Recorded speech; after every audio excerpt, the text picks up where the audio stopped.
Hello guys, এখন Andhra chicken gravy হচ্ছে। ফার্স্টে কড়াই তেল দিব, তেল দেওয়ার পর একটু পেঁয়াজ দিব। পেঁয়াজটা ভালো করে ফ্রাই করছি কড়াই। পেঁয়াজটা ভালোভাবে ফ্রাই হয়ে গেলে এরপর লঙ্কা দিব, ভালো করে ফ্রাই করছিলাম। লঙ্কা ফ্রাই হওয়ার পর এরপর দিব আমি কারি পাতা, ভালোভাবে ভেজে নিচ্ছি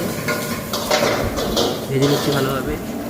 এবার ভাজার পরেই আমি দিব জিঞ্জার গার্লিক পেস্ট ভালোভাবে ভেজে নিচ্ছি। এর সাথেই জিঞ্জার গার্লিক পেস্ট করার পর এরপর চিকেন দিব। চিকেনটা ভাজার পর এরপরই দিব আমি ইন্ডিয়ান গ্রেভি দিলাম। একটু জল দিব, তার সাথে একটু পরিমাণ মতো একটুখানি।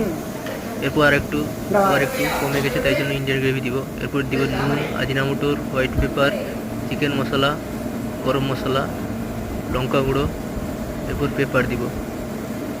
পেপার দেওয়ার পর একটু ধনে পাউডার দিব। ধনে পাউডার দেওয়ার পর দেখব টেস্টটা ঠিক আছে না নেই। টেস্টটা দেখার পর এরপর একটু চিকেন মশলা আর একটু গরম মশলা দিয়ে দিব, আর একটু লঙ্কা গুঁড়ো দিব। এর দেওয়ার পর একটু নারকেলের তেল দিব। এরপর ধনেপাতা দিয়ে দিব। ধনেপাতা দেওয়ার পর রেডি আন্ধ্রা চিকেন গ্রেভি। এরপর আমি এটাকে ডিশে দিয়ে দিব। দুটো ডিশে যাবে, একটা ছোট আর একটা বড় ডিশে যাবে আন্ধ্রা চিকেন গ্রেভিটা। সার্ভিসে ছোট ডিশে যাবে, দিয়ে দিলাম আন্ধ্রা চিকেন গ্রেভি।